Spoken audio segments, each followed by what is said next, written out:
Bienvenue à l'EPE, Église protestante évangélique Assemblée de Dieu de Mulhouse.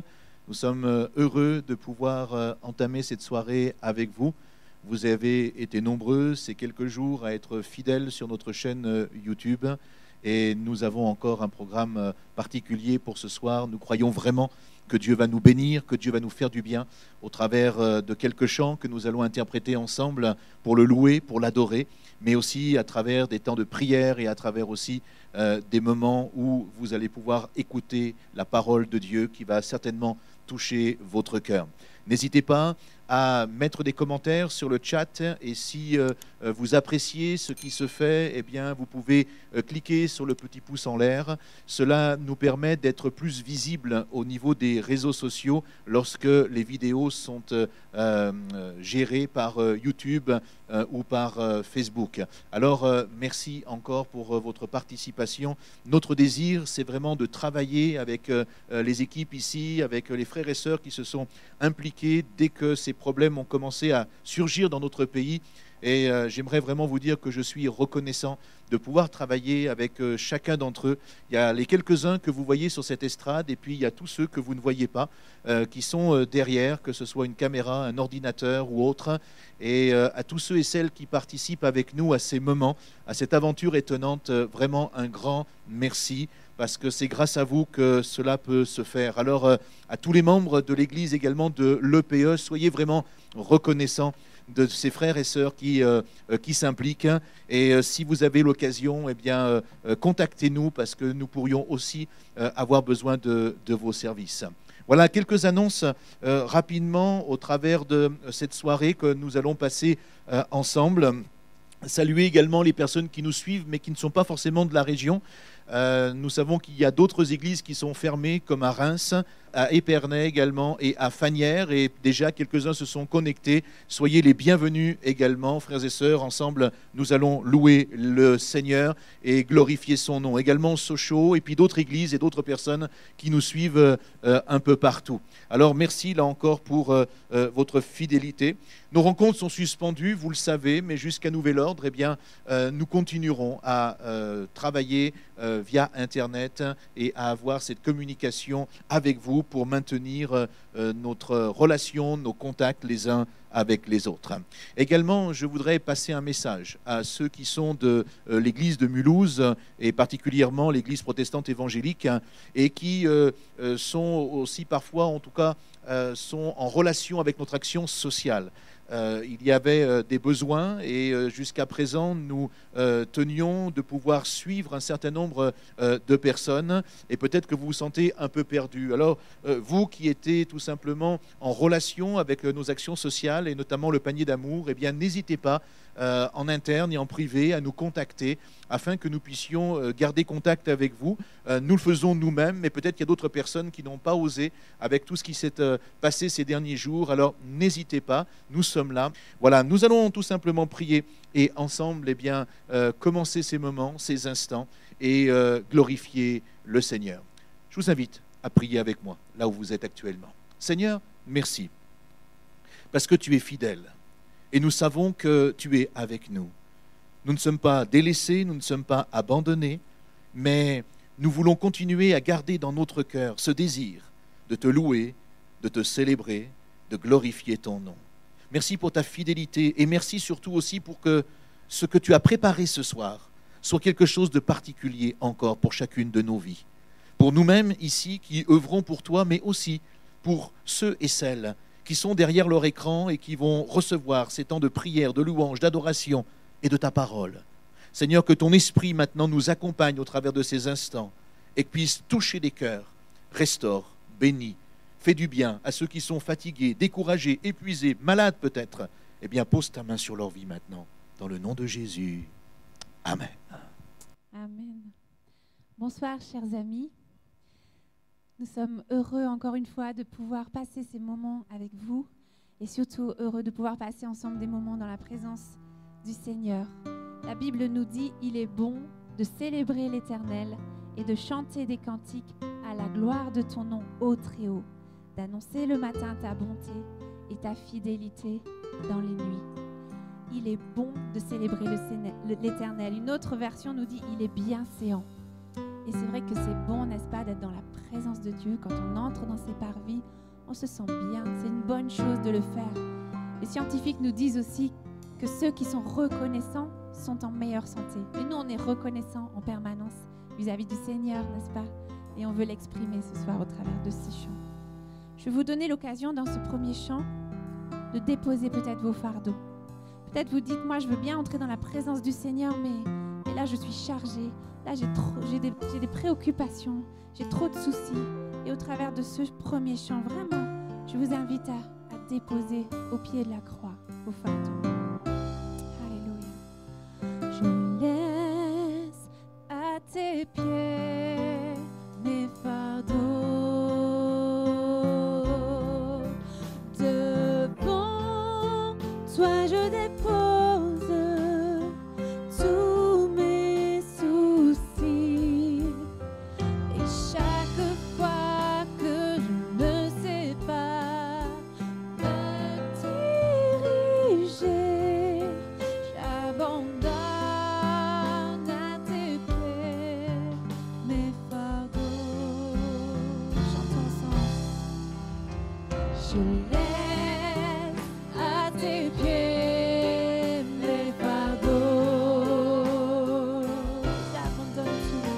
Devant toi je dépose tous mes soucis. Et chaque fois que je ne sais pas me diriger, j'abandonne à tes pieds mes fardeaux. J'abandonne à tes pieds mes fardeaux. Amen. Alléluia. Dans mon âme, un beau soleil brille. Et quelles que soient les circonstances, même si autour de nous, il y a des ténèbres, même si autour de nous, il y a des choses compliquées, au fond du cœur, le Seigneur a déposé un soleil qui, lui, ne s'éteint jamais. On va le chanter.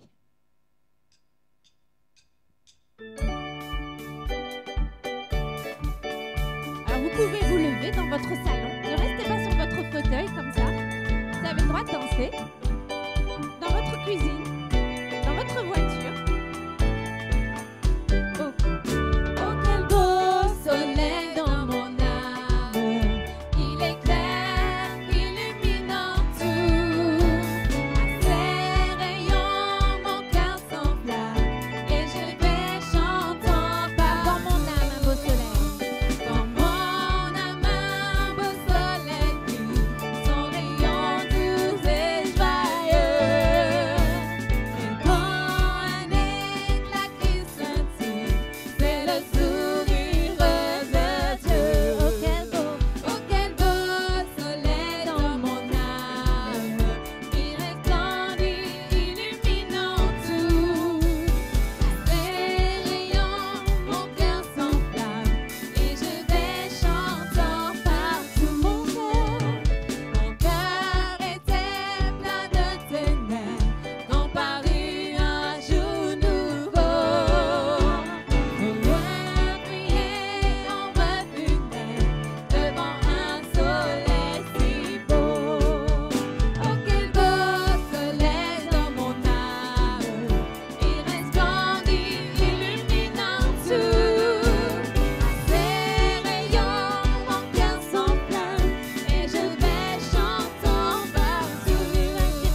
grâce incomparable. Quelle grâce incomparable. Nous n'avons pas mérité un tel amour. Tout n'est que grâce. Alléluia.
Nous avons un Dieu puissant. Il est grand, il est puissant. Il peut tout accomplir, notre Dieu. Rien n'est impossible à lui. Aucune montagne n'est trop haute. Aucun de tes problèmes n'est trop grand pour lui. Il est grand, il est puissant. Amen. Seigneur Jésus, nous voulons t'adorer parce que tu es grand. Te louer parce que tu es puissant. Tu es le créateur de l'univers. Alléluia. Alléluia. Merci parce que tu t'es révélé à nous, Seigneur. Alléluia.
toi, Seigneur.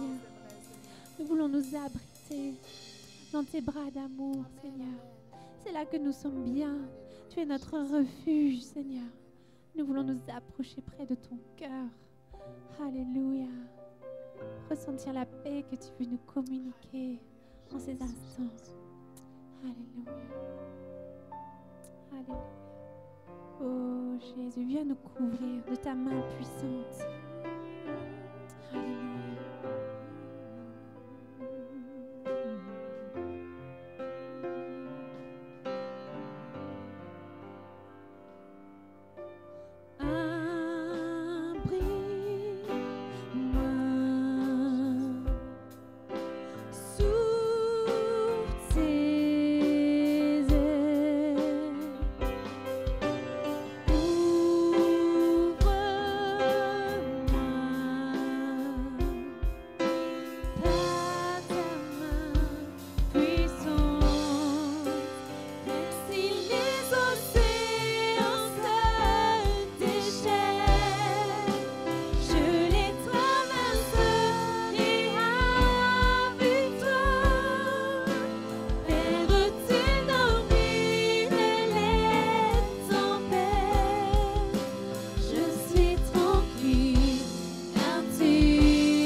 Parce que tu fais de grands miracles, Seigneur.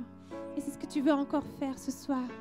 De grands miracles pour chacun de mes amis, Seigneur, qui sont derrière l'écran, peut-être qui regardent, Seigneur, qui s'attendent à toi ce soir. Tu veux faire de grands miracles, Seigneur.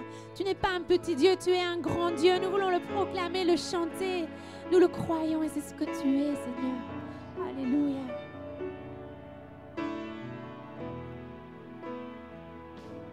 Tu es digne de gloire, tu es digne d'honneur. Nous levons les mains pour t'adorer, nous élevons ton saint nom. Tu es digne de gloire, tu es digne d'honneur. Nous levons les mains pour t'adorer, nous élevons ton saint nom.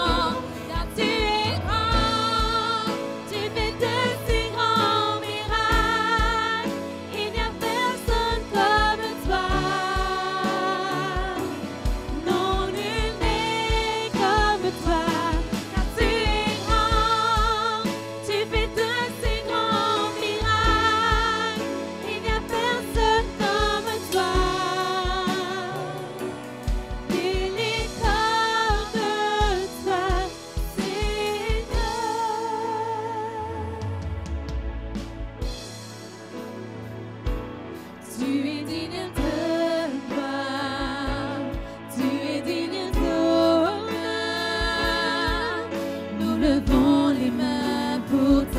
t'adorer.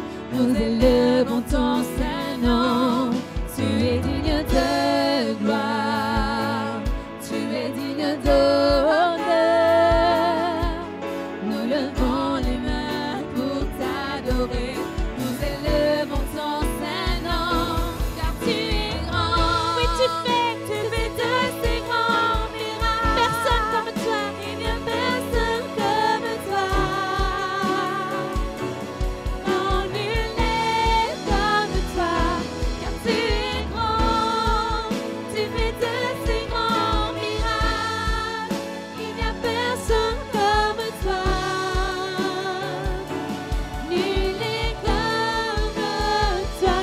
Car tu es grand. Tu fais de ces grands miracles. Il n'y a personne comme toi. Non, nul n'est comme toi. Non, nul n'est comme toi. Tu es grand. Tu fais de ces grands miracles. Il n'y a personne comme toi. Nul n'est comme toi, Seigneur. Nul n'est comme toi. Nul n'est comme toi, Seigneur. Nul n'est comme toi,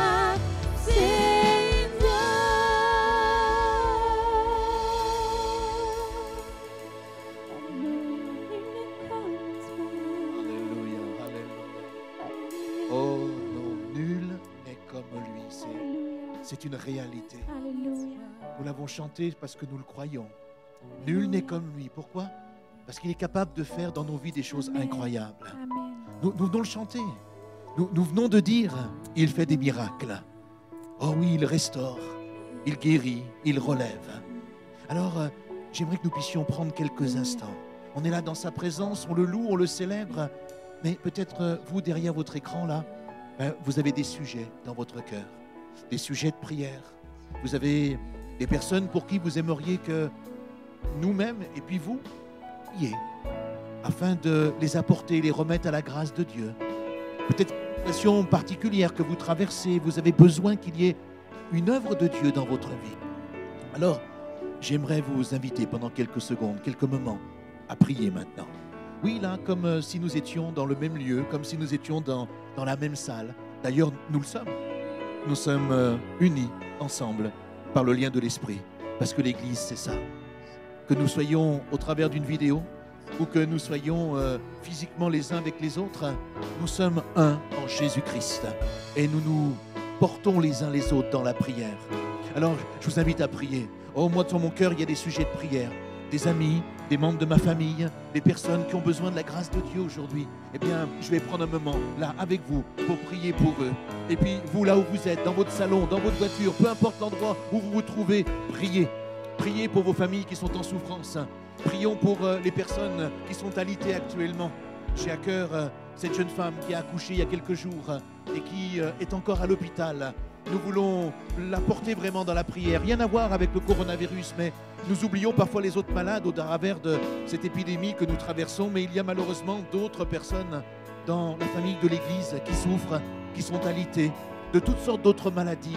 Et nous voulons les apporter au Seigneur maintenant. Alors, prenez un moment avec moi et commençons tout simplement à prier. Parce que dans le nom de Jésus, nous avons la victoire. Dans le nom de Jésus, nous avons la guérison. Dans ces meurtrissures, il nous apporte cette grâce incroyable qui est valable encore pour nous aujourd'hui. Alors, je vous invite à prier. Seigneur, nous te bénissons.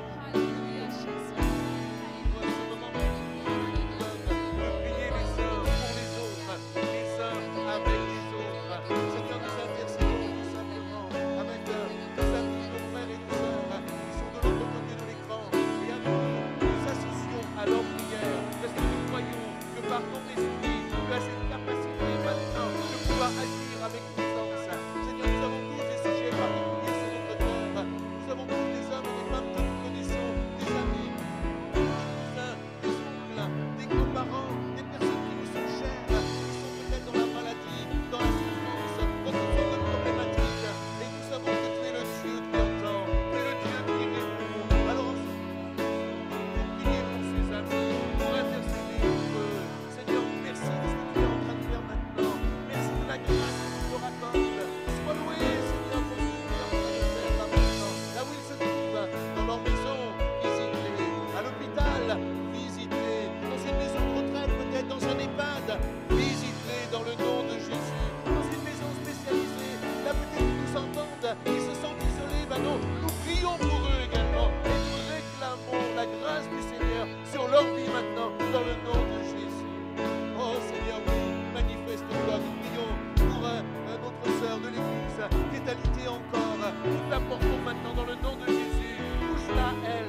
priez encore chez vous.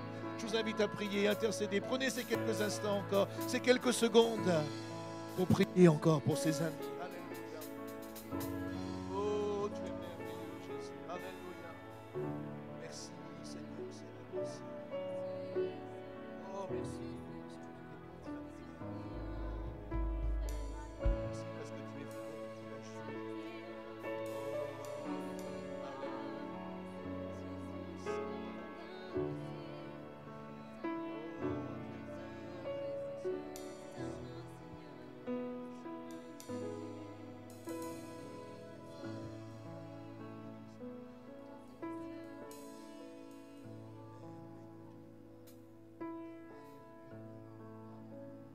On va reprendre ce chant une fois ensemble.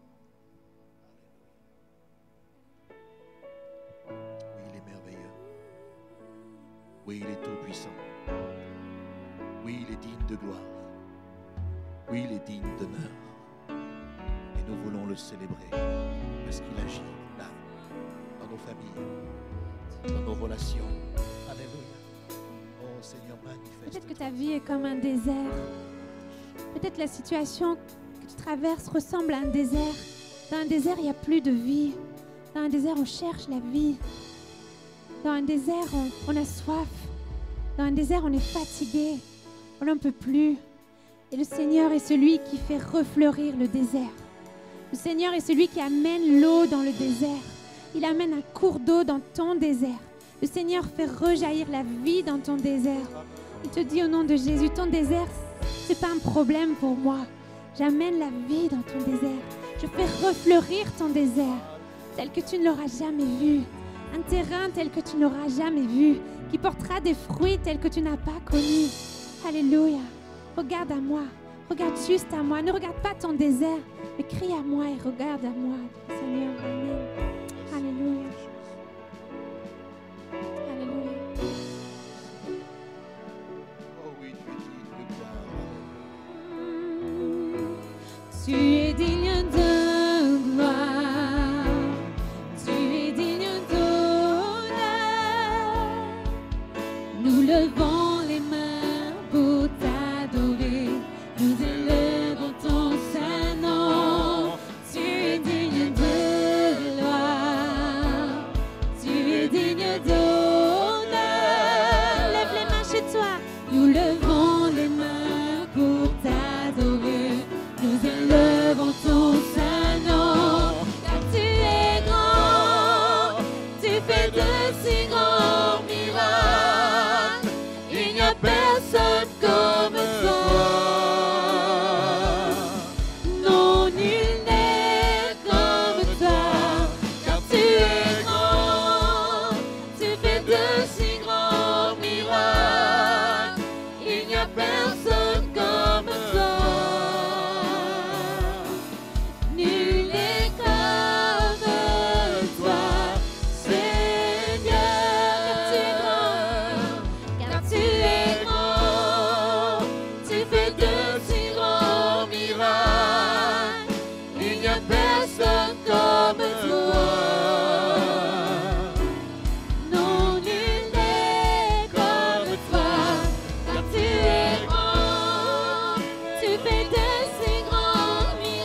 infiniment grand. C'est une réalité. Et j'aimerais le partager encore avec vous pendant quelques instants maintenant et ouvrir ensemble ce livre extraordinaire qui s'appelle la Bible et qui va nous permettre d'aller un petit peu plus loin. Le thème de ce message ce soir que nous avons annoncé est la suite de ce que nous avons ensemble vu dimanche. Ne succombons pas à la peur. Nous avons vu dimanche que, en toutes circonstances, Dieu nous fait la promesse de ne jamais nous abandonner. C'est vraiment quelque chose d'extraordinaire. Et non simplement, il ne nous abandonne pas, mais en plus, il nous avertit des moments que nous sommes en train de vivre. Il est, au travers de sa parole, celui qui veut éclairer nos cœurs, illuminer un petit peu nos vies, non pas faire de nous des gens illuminés, mais juste éclairer nos consciences, nos réflexions, nos recherches spirituelles, afin que nous puissions comprendre pourquoi nous vivons ces moments actuellement. Il nous a dit que dans les derniers temps, il y aurait des moments périlleux, compliqués, qui allaient tout simplement, pas toujours faciliter la tâche, mais il nous a dit qu'au travers de ces moments, nous devrions nous attacher à lui, à ne pas perdre courage, à ne pas nous laisser ébranler par tout ce que nous pourrions voir ou entendre et garder cette espérance en lui. J'aimerais que nous puissions aller un peu plus loin ce soir et que nous puissions, dans ce déroulé, avoir un temps de méditation sur, finalement, en tant que croyants, en tant que chrétiens, comment devrions-nous nous comporter aujourd'hui face à de telles circonstances, face à des situations, celle-ci aujourd'hui, mais peut-être demain une autre? Quel doit être notre comportement, notre attitude? Comment devons-nous réagir et que devons-nous apprendre à faire pour peut-être inverser nos sujets de crainte ou d'inquiétude en opportunité? Mon ami, le pasteur Michel Schneider de l'église de l'Épi à Strasbourg, dont vous pouvez aussi suivre des vidéos sur Facebook ou sur leur chaîne YouTube nouvelle qu'ils viennent de lancer, a diffusé il y a quelques jours une pensée à tous les pasteurs de la région Est. Et j'aimerais reprendre avec vous et compléter certaines de ces pensées parce que je les ai trouvées vraiment très pertinentes, ces différentes pensées, et elles correspondent tout à fait à ce message que je voulais vous apporter ce soir. Qu'est-ce que le Covid-19 peut finalement nous apprendre sur notre condition humaine? Qu'est-ce que ce coronavirus peut nous apprendre aujourd'hui sur notre vie en tant que croyant, en tant que chrétien? Un homme que j'apprécie particulièrement également, c'est John Maxwell, nous enseigne il nous dit que nous avons la capacité de transformer chaque épreuve en opportunité. Pourquoi faire? Pour grandir en maturité, en connaissance. Et chaque épreuve de notre vie n'est certainement pas à éviter, mais elle peut nous amener à réfléchir sur nous-mêmes afin que nous puissions progresser dans notre vie. Alors, j'aimerais partager avec vous ce soir cette réflexion pour aborder un temps de méditation, cette réflexion que vous pourrez reprendre chez vous en famille.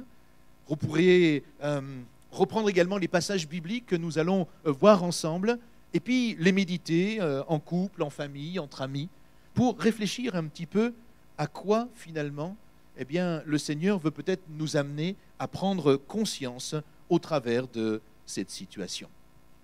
Le premier point sur lequel nous pourrions peut-être nous arrêter et ce à quoi peut-être cette situation tellement particulière nous amène, c'est la notion de la vulnérabilité. Oui, c'est peut-être quelque chose que nous oublions parfois, mais nous sommes vulnérables. Cette situation causée par le coronavirus et que le monde a du mal à maîtriser nous donne une leçon de vulnérabilité. C'est cette réalité que finalement nous sommes fragiles. Et on a parfois tendance à l'oublier. David dira dans le psaume 39, à un moment donné, il va dire « je suis peu de choses. Et je crois que nous devrions le réaliser de temps en temps nous-mêmes. Nous sommes que très peu de choses. Et ce petit virus, comme je disais dimanche, que nous ne voyons même pas à l'œil nu comme cela, eh bien, nous amène à réaliser cette réalité. Non, nous ne sommes pas tout puissants.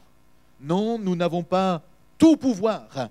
Et comme je l'ai déjà dit dans la première partie de mon message dimanche, que vous pouvez retrouver sur notre chaîne Facebook de nouveau, et puis sur la chaîne YouTube également, eh bien, ce simple petit virus a été capable de faire chuter toutes les bourses de la planète, fermer des frontières, stopper des aéroports, fermer des commerces aujourd'hui, des restaurants, endeuiller des familles. Nous sommes tous potentiellement contaminables. Et il y a tellement de choses que nous ignorons, tellement de choses que nous ne maîtrisons pas. Regardez avec moi dans Ecclésiaste, au chapitre 11, le verset 5, il dira ceci. « Tu ne sais pas quel parcours le vent suit, ni comment les eaux se forment dans le ventre de la femme enceinte. De même, tu ne connais pas l'œuvre de Dieu, l'auteur de tout ce qui existe. » Cette situation nous rappelle que nous sommes vulnérables et que nous n'avons pas la capacité ni même l'intelligence de tout maîtriser ici-bas. Et il faut le reconnaître. Et je crois parfois faire preuve d'un petit peu d'humilité. Parce que la Bible nous dit que l'humilité précède la gloire. L'apôtre Paul l'avait bien compris, vous savez, lorsqu'il a vécu un temps particulier avec Dieu et que le Seigneur lui a dit dans 2 Corinthiens chapitre 12, le verset 9, il va lui dire « Ma grâce te suffit ». Pourquoi dit-il ça? Il va dire tout simplement parce que ma puissance s'accomplit dans la faiblesse. Et il dira ensuite aussi « Je me montrerai alors bien plus volontiers fier de mes faiblesses », dira l'apôtre Paul, afin que la puissance de Christ repose sur moi. C'est pourquoi je me plais, dit-il, dans les faiblesses, dans les insultes, dans les détresses, dans les persécutions, dans les angoisses pour Christ, car quand je suis faible, dit-il, c'est alors que je suis fort. Oh, c'est vrai, c'est vrai. C'est un sentiment que nous n'aimons pas, la faiblesse. Ne pas être capable de maîtriser, de gérer. Mais pourtant, c'est bien une réalité. Et même si nous ne l'aimons pas, eh bien, Dieu, au travers de notre faiblesse, sera capable de faire des exploits dans notre vie et avec notre vie. La deuxième chose que nous pourrions voir ensemble, c'est que ce coronavirus peut nous donner une leçon sur un retour sur soi-même. C'est quoi un retour sur soi-même? C'est tout simplement cette notion où la Bible dit, vous savez, au jour du malheur, dira l'Ecclésiaste, réfléchis. Au jour où le malheur te frappe, prends un temps et réfléchis sur ce qui se passe. Oh, c'est vrai, peut-être après un temps de colère, peut-être après un temps d'incompréhension qui peut être tout à fait légitime. Mais j'aimerais vous dire, chers amis, c'est que ces sentiments doivent passer. Ils doivent passer pour ensuite laisser place à un temps de réflexion.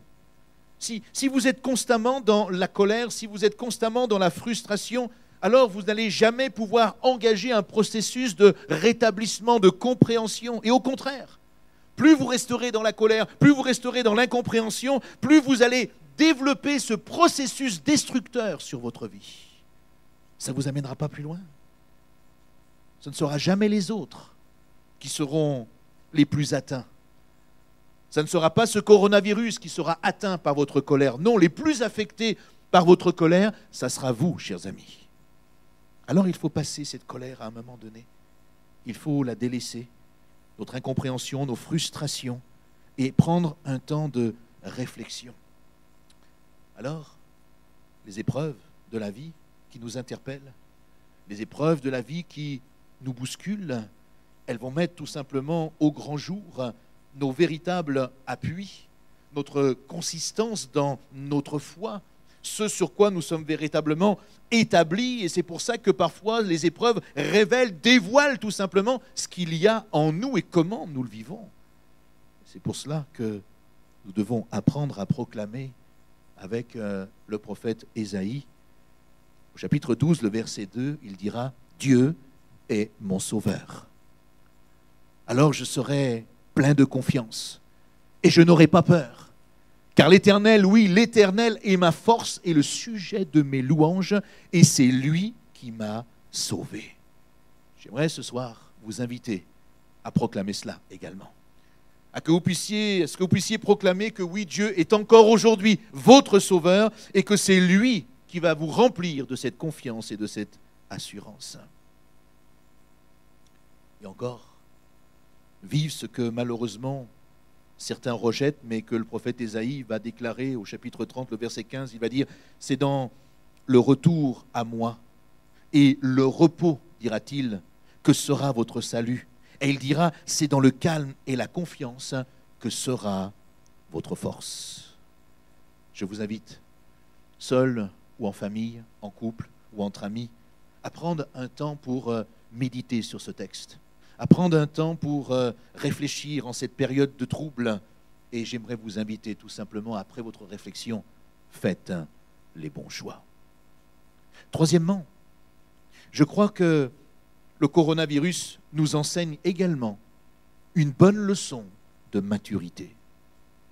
Oui, parce que privés de nos relations habituelles avec notre communauté d'église pour les uns et pour les autres, en raison, comme vous le savez, des mesures sanitaires que nous avons prises, eh bien, un chrétien doit pouvoir normalement continuer à tenir debout tout seul. Et certains, parfois, dans une telle circonstance, se sentent juste perdus. Perdus, inquiets, déboussolés de cette situation parce que leur appui était souvent, comment on pourrait dire cela, les autres. Des personnes qui étaient peut-être autour d'eux, des amis, un pasteur, un frère, une sœur, etc. Or, la Bible nous enseigne que, bien entendu, la communion fraternelle, c'est quelque chose qui est extraordinaire, mais nous devons apprendre à devenir des hommes et des femmes individuellement matures, autonomes. La Bible dit « fait » dans le sens d'être accompli. Et nous avons peut-être besoin de réfléchir à cette maturité aujourd'hui. Et vous savez, lorsqu'on se retrouve sans, je dirais, béquilles sur lesquelles on va pouvoir se tenir, eh bien, on est obligé d'apprendre à marcher tout seul. C'est lorsque on enlève les petits trous de ce vélo, alors que nous étions petits, vous savez, avec ces deux petits trous derrière. Alors, tant que les petits trous touchaient à droite et à gauche, on gardait un semblant d'équilibre, mais le jour où papa ou maman enlève ces petits trous, eh bien, c'est là qu'on commence à avancer seul et à trouver un véritable équilibre. C'est vrai que parfois, on va tomber et on va se faire un peu mal. Mais le plus important, ce n'est pas de tomber, c'est de décider de se relever et d'avancer et de continuer à marcher. Alors c'est vrai que certains se sentent déboussolés aujourd'hui, un peu perdus, mais nous avons besoin de comprendre que cette circonstance qui nous amène à nous retrouver chez nous, eh bien, veut nous rapprocher de celui qui peut nous donner cette force, cette maturité et, je dirais, cette croissance. On passe sur Internet, mais j'aimerais vous dire que nous-mêmes et bien d'autres églises diffusent sur Internet des messages. Mais votre stabilité, votre croissance ne doit pas dépendre d'Internet. Elle doit dépendre de Jésus-Christ, de votre relation intime avec lui, de cette façon de marcher avec lui, parce que la dimension collective de notre foi ne peut pas se substituer à sa dimension personnelle.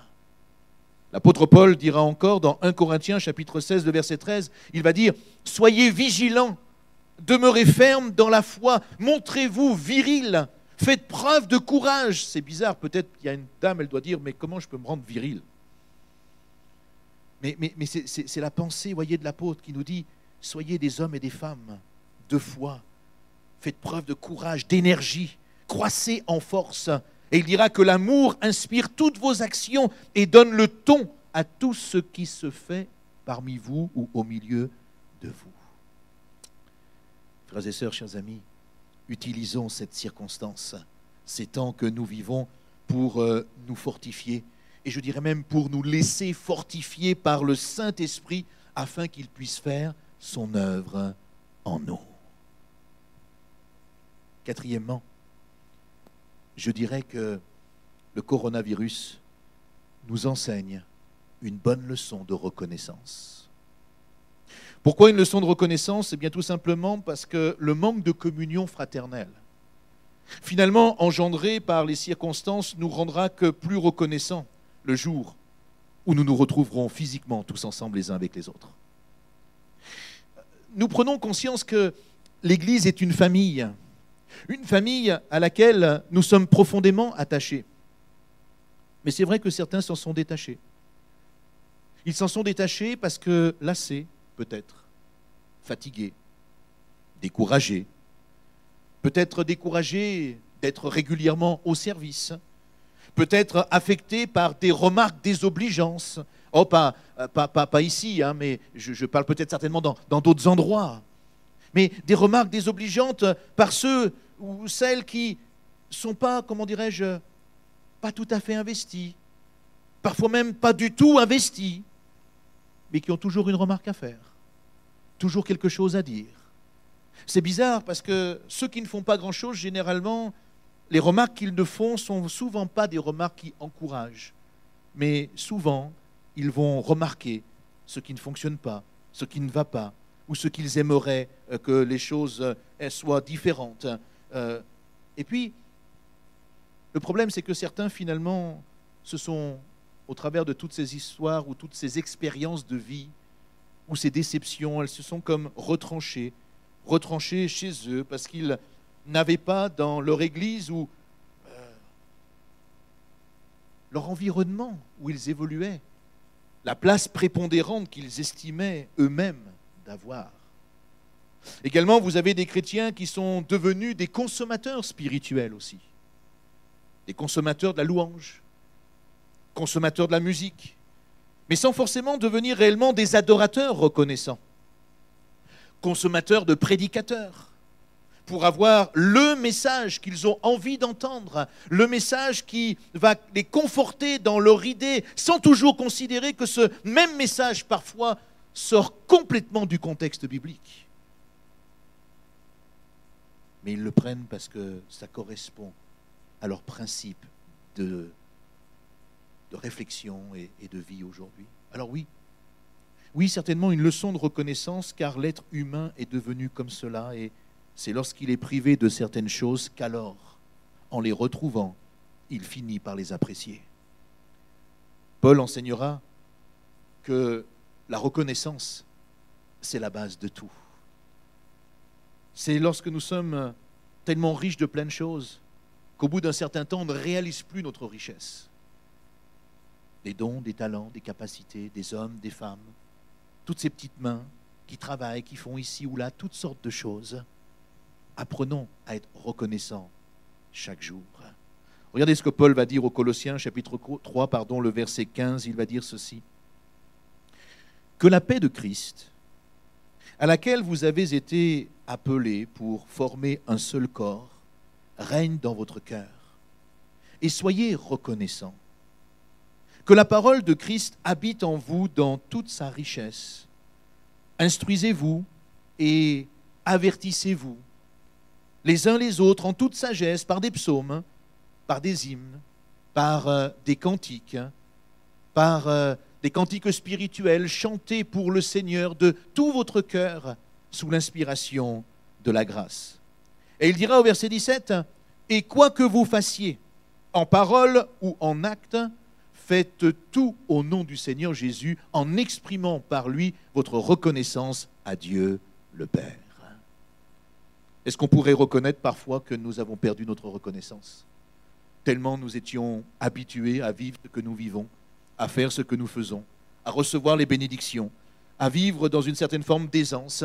Mais aujourd'hui, les choses sont différentes et peut-être que nous avons besoin de revenir tout simplement à cette réflexion de dire « Seigneur, oui, je ne réalisais pas finalement que chaque jour, ce que j'avais, ce que j'obtenais, ce que je possédais, ce que je recevais, c'était un effet de ta grâce. » Allons un peu plus loin encore si vous le voulez bien et j'aimerais vous inviter à réaliser également que cette histoire de coronavirus, eh bien, nous enseigne une autre leçon. Et je l'appellerai la leçon de l'unité. Leçon d'unité parce que la proximité n'est pas liée à la distance géographique, n'est-ce pas? Nous n'avons jamais été aussi proches les uns des autres que lorsque nous traversons des moments troublés, épuisants parfois pour certains, décourageants, parce qu'on va prendre contact. Paul dira aux Corinthiens dans 1 Corinthiens 12, 26, « Si un membre souffre, tous les membres souffrent avec lui. » Parce que l'Église doit faire preuve d'empathie et de compassion. Jamais, je crois, le téléphone et les réseaux sociaux n'auront autant servi pour prendre des nouvelles, exprimer sa compassion, exprimer sa solidarité les uns avec les autres, manifester la grâce de Dieu au travers de nos prières les uns pour les autres et notre compassion mutuelle. Paul déclare aux Romains, au chapitre 12, le verset 15, il dit « Pleurez avec ceux qui pleurent ». Ce n'est pas pour faire du cinéma. C'est pas pour dire « Oh, moi je suis aussi attristé parce que tu passes par des moments tristes ». C'est juste pour pouvoir nous associer à ces frères et sœurs, à ces amis, à ces hommes et ces femmes qui sont dans la difficulté et dans la souffrance. Des centaines et des milliers de familles sont attristées parce qu'elles ont un ou plusieurs membres de leur famille qui a ou ont été hospitalisés. D'autres sont dans le deuil car ils viennent de perdre une ou plusieurs personnes de leur famille et de leurs proches. Et en de telles circonstances, notre première démarche, je crois, en tant que croyant, en tant que chrétien, c'est la manifestation de notre empathie auprès de ses amis. Manifester la compassion auprès de nos familles en souffrance et des autres familles de notre entourage. Je crois que ce n'est pas l'heure d'un jugement hâtif, de critiques déplacées ou de chercher un coupable pour apaiser sa conscience. C'est l'heure de la compassion et de trouver le chemin de la consolation. Vous savez, lorsque quelqu'un a un accident, quel qu'il soit, et il se retrouve gravement blessé, lorsque les pompiers, les médecins ou les ambulances arrivent sur le lieu ou sur les lieux, ils ne vont pas, la première des choses, faire la morale à cette personne-là. En lui disant, tu aurais dû faire attention, tu n'aurais pas dû faire ceci, ton comportement est stupide, tu aurais dû réfléchir à 2 fois avant de prendre cette décision, etc., etc. Non, généralement, je n'ai jamais entendu un pompier ou un infirmier ou un médecin du SAMU agir de cette manière-là. Lorsqu'il arrive sur une situation d'urgence, pour l'heure, eh bien, c'est de pouvoir apporter les premiers soins, de pouvoir être compatissant, de pouvoir prendre la personne en charge. Plus tard, lorsque la personne ira mieux, ce sera peut-être un temps de réflexion avec elle. Les temps seront plus opportuns pour pouvoir, eh bien, tout simplement réfléchir sur ce qui s'est passé et pourquoi ça s'est passé. Et il me semble qu'en tant que croyant, en tant que chrétien, là encore, ce doit être notre attitude. Frères et sœurs, chers amis, nous avons une occasion extraordinaire d'apporter notre soutien aux autres. Oh, peut-être vous dites, mais moi j'aimerais bien que les autres apportent un soutien, parce que dans certains domaines j'ai besoin, c'est certainement vrai, mais commencez par vous-même, apporter un soutien aux autres. Commencez à apporter votre aide. Commencez à apporter votre compréhension. Commencez à tout simplement user de compassion, d'empathie, avant d'appliquer votre propre justice. Faites du bien autour de vous. C'est une occasion incroyable dans vos familles, mais aussi au travers peut-être de vos collègues de travail. Certains avec qui vous êtes en activité aujourd'hui et qui sont troublés, peut-être encore plus que vous, parce qu'ils n'ont pas cette espérance que vous avez. Apportez-leur cet espoir. Soyons de ceux qui seront présents auprès de ceux qui passent par des temps troublés, mais sans les juger, juste en les aimant. Développons aussi, puisque c'est la société dans laquelle nous sommes aujourd'hui, développons de nouvelles façons de nous connecter les uns avec les autres, de prier ensemble au téléphone les uns avec les autres, d'organiser des groupes de partage, je ne sais pas. Il y a tellement de choses, chers amis, ne restez pas cloîtrés chez vous. Ne restez pas juste enfermés dans vos murs. Sortez par Internet, sortez par les moyens qui vous sont donnés aujourd'hui et restez dans cette relation, dans cette communion les uns avec les autres. La technologie est là, utilisons-la pour faire avancer le royaume de Dieu. Retenons les leçons de ce grand homme qu'on appelle dans la Bible l'Ecclésiaste. Au chapitre 4, le verset 9, il va dire ceci. « Il vaut mieux être deux que tout seul. Parce que, dira-t-il, à deux, on retire un bon profit du travail. Il dira en effet, en cas de chute, l'un relève son compagnon. Mais malheur à celui qui est seul et qui tombe sans avoir de proche pour le relever. » Méditez un moment sur ce passage de l'Écriture. Et puis, même si la liste, bien entendu, n'est pas exhaustive, je crois que cette histoire de coronavirus nous enseigne, eh bien, pour chacun d'entre nous, certainement, un retour à une prière efficace. Oui, parce que quand on est dépassé par les événements, la prière gagne généralement en intensité, n'est-ce pas?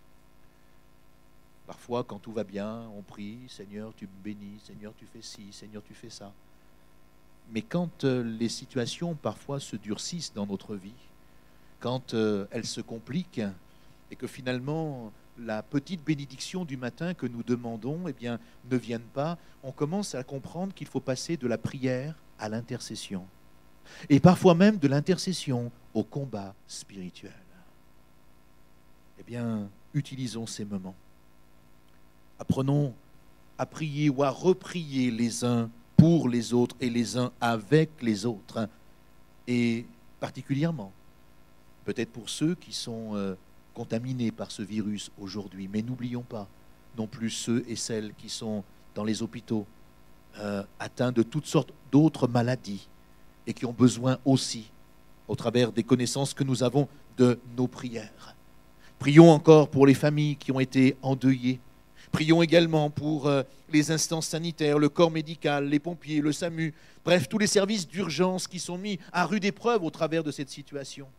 Là encore, frères et sœurs, chers amis, ne nous relâchons pas. Au contraire, appliquons ce passage de l'Écriture qui nous est cité dans Romains. Paul va dire encore au chapitre 12, le verset 11, « Ayez du zèle, dira-t-il. Ayez du zèle et non de la paresse. Soyez fervents d'esprit. Et servez le Seigneur. Réjouissez-vous dans l'espérance et soyez patients dans la détresse. » Je crois que ce verset, il est tout pour nous en ce moment. Soyons patients dans la détresse. Persévérez dans la prière, dit-il. Ayez du zèle et non de la paresse. Voilà, méditons encore. Prenons un temps. Réfléchissez sur ces passages. Vous avez l'occasion de pouvoir faire pause, de revenir un petit peu en arrière et de reprendre ces versets et de les réécouter si toutefois vous ne les aviez pas notés. Ça, c'est un avantage que vous n'avez pas lorsqu'on est tout simplement ensemble réunis, à moins que vous preniez des notes. Et puis, dernièrement, je dirais qu'enfin, ce coronavirus nous enseigne dans la notion du témoignage. L'Église est porteuse d'un message d'espérance. Nous devons, chers amis, nous détacher de la mentalité de ce monde. Devons nous détacher de la façon dont le monde voit les choses. Nous ne méprisons pas le monde, non. Nous nous détachons de sa façon de considérer les choses, de sa façon de penser. Pourquoi? Parce que sa manière de voir, de considérer ou de penser, très souvent, sont sans les principes divins. Et par conséquent, il n'y a pas la même réaction ou le même résultat. Nous devons apprendre à être des hommes et des femmes intelligents, empreints de la sagesse de Dieu. Puissons aller trouver nos ressources auprès de celui qui est notre source inépuisable, le Seigneur. Et tout simplement découvrir au travers de cette action tout l'espoir qu'il a à nous communiquer. Pourquoi? Parce que l'espoir que Dieu nous donne va bien au-delà de la vie terrestre. L'espoir que Dieu nous donne est un espoir éternel. Il se propage même après la mort terrestre. Oh, pour certains, c'est une incompréhension, mais je vous invite à lire la Bible, particulièrement la deuxième partie, ce qu'on appelle le Nouveau Testament. Je vous invite à comprendre ce que Dieu a prévu. Oui, parce qu'il y a une éternité. Je rencontrais quelqu'un il n'y a pas très longtemps qui avait un peu d'âge et je lui dis « Ça va ? Vous n'êtes pas trop inquiet au travers de tout ce qui se passe ?»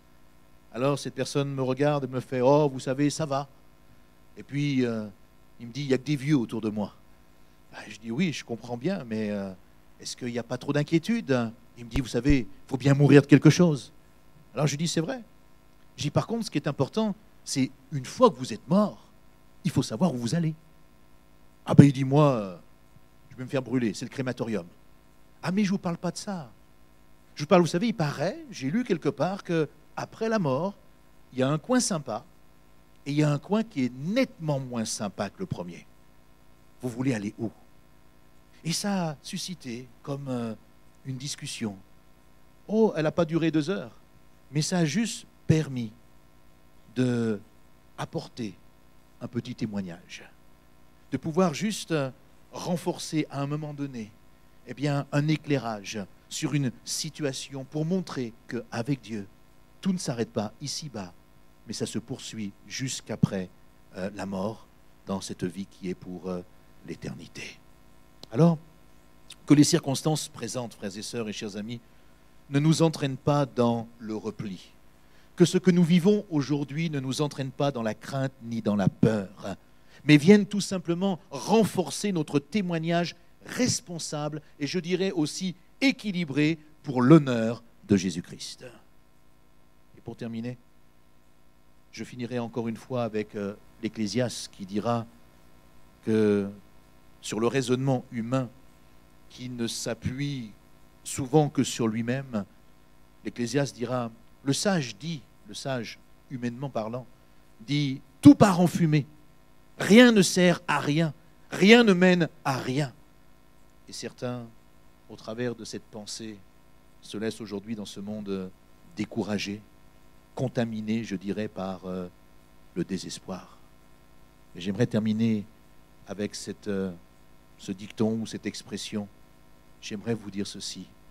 Là où certains ne voient qu'une fin sans espoir, le chrétien devrait voir un espoir sans fin.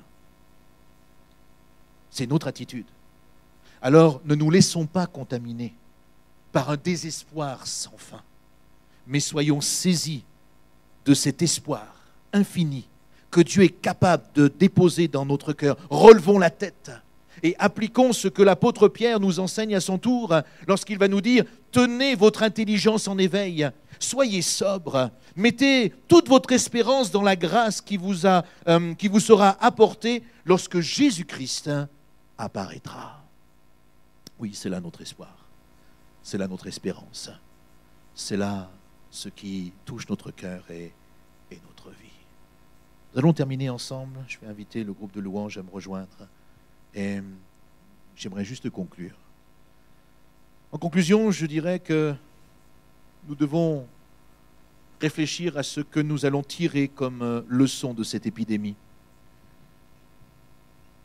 Quelle leçon, quelle situation nous vivons aujourd'hui? Nous avons vu ensemble qu'au travers des moments compliqués, non, Dieu ne nous abandonne pas. Il est là et il se manifeste dans toutes les périodes de troubles que nous pourrions traverser. Et rappelons-nous que nous sommes vulnérables. Faisons un retour sur nous-mêmes. Faisons le point. Découvrons les possibilités que Dieu nous donne de grandir.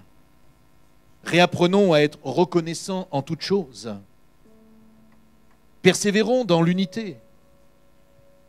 Réactivons, si ce n'est pas déjà fait, une prière efficace. Répandons par notre témoignage l'espoir divin que Dieu a déposé dans nos cœurs. Voilà quelques pensées que je vous invite ce soir à méditer, à reprendre. Réfléchissez, laissez le Saint-Esprit parler à votre cœur, vous interpeller peut-être. Prions ce soir pour que le Seigneur puisse vous amener un peu plus loin. Et vous amener tout simplement à comprendre là où nous aurions peut-être besoin d'évoluer et de grandir. Chers amis, si au travers de ces quelques points, il y en avait un qui vous a touché plus particulièrement, j'aimerais tout simplement prier maintenant pour vous, afin que le Seigneur vous amène à avoir davantage encore de ressources pour aller plus loin et comprendre ce qu'il veut faire dans votre vie. Prions ensemble. Seigneur, merci parce que ta parole est toujours à propos lorsque nous avons besoin de puiser en elle, lorsque nous traversons une situation compliquée. Merci parce qu'il y a toujours eu des hommes et des femmes qui sont passés par des situations parfois même douloureuses, humainement sans espoir. Mais ton action, ta grâce, et parfois même tes interventions ont fait que la situation a complètement changé. Seigneur, nous voulons croire que pour notre pays de France, ainsi que pour l'Europe et le monde entier touché par ce virus, il va y avoir ce temps où les situations vont changer, parce que ton action et ta grâce va se manifester. En attendant, Seigneur, nous sommes dans une situation de repli, et nous ne voulons pas simplement vivre dans la fatalité et passer notre temps sur toutes sortes de séries ou Internet. Mais nous voulons, Seigneur, prendre du temps avec toi. Seigneur, qu'est-ce que tu nous enseignes au travers de cette situation? Oui, nous sommes vulnérables. Parfois, nous nous sommes pris pour des gens qui étions plus puissants que ce que nous pourrions penser. Mais oui, nous sommes vulnérables et nous avons besoin de ta grâce.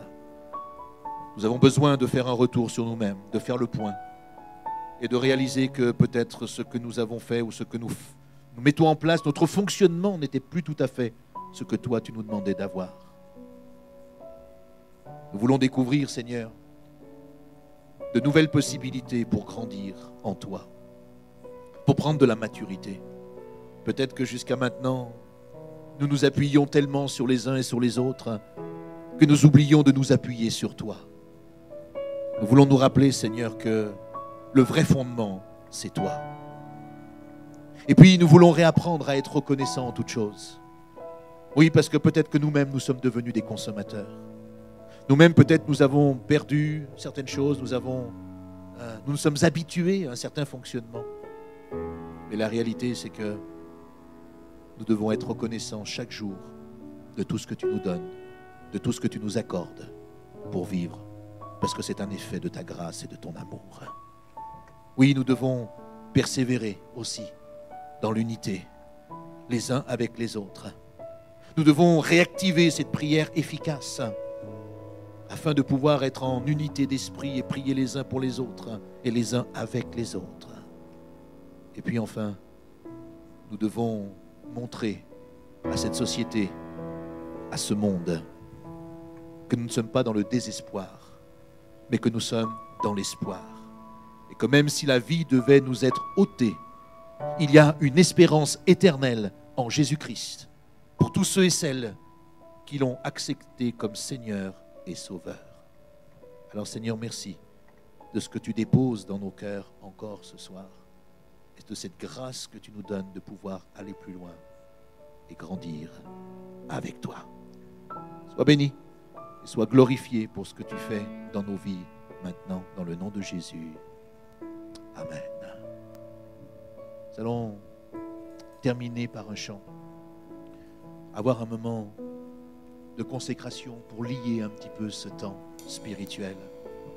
Je laisse l'équipe de louange maintenant nous conduire dans un dernier moment de chant.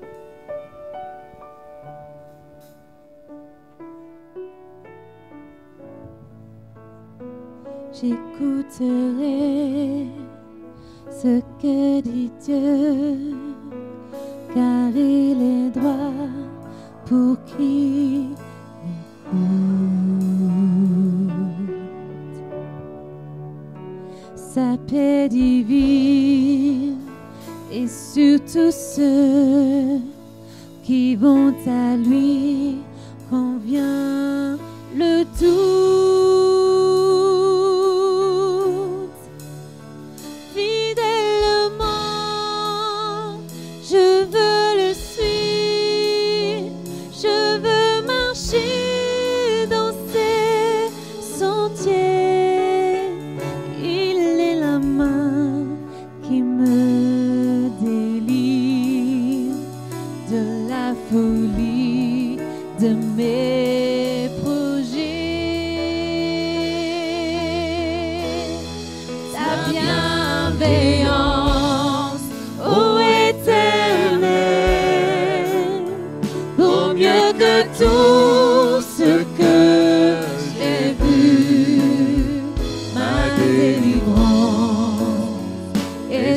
ton aile, sur le rocher de ton salut. Ta bienveillance, ô Éternel, vaut mieux que tout ce que j'ai vu. Ma délivrance est sous ton aile, sur le rocher de ton salut.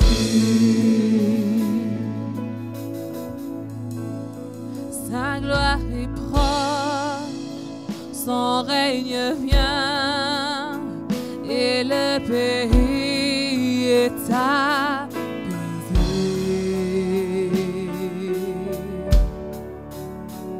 Lorsque la crainte est en chacun, lorsque son nom est exalté,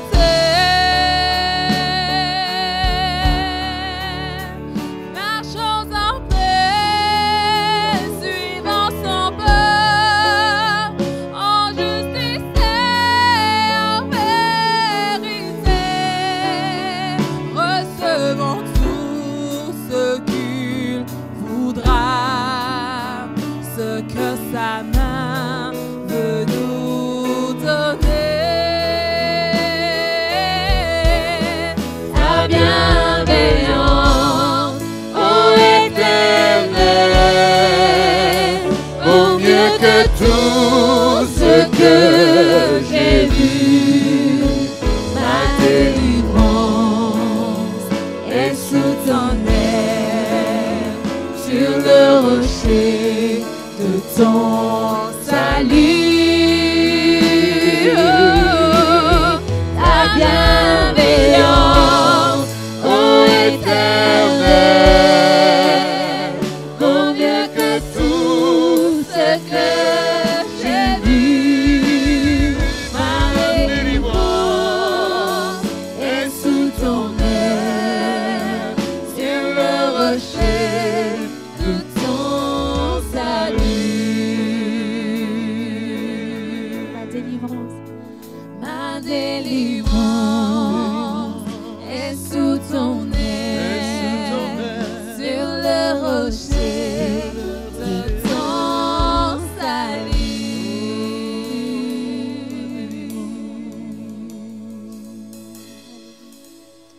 Vous pouvez nous retrouver sur tous nos réseaux sociaux, Facebook, ADD Mulhouse, et également sur notre site internet www.addmulhouse.fr. Nous voudrions également faire passer un message à tous les membres de l'EPE, l'ADD Mulhouse. Certains nous ont demandé comment ils pouvaient continuer à apporter leur offrande, leurs dons, etc., pour soutenir l'œuvre de l'Église.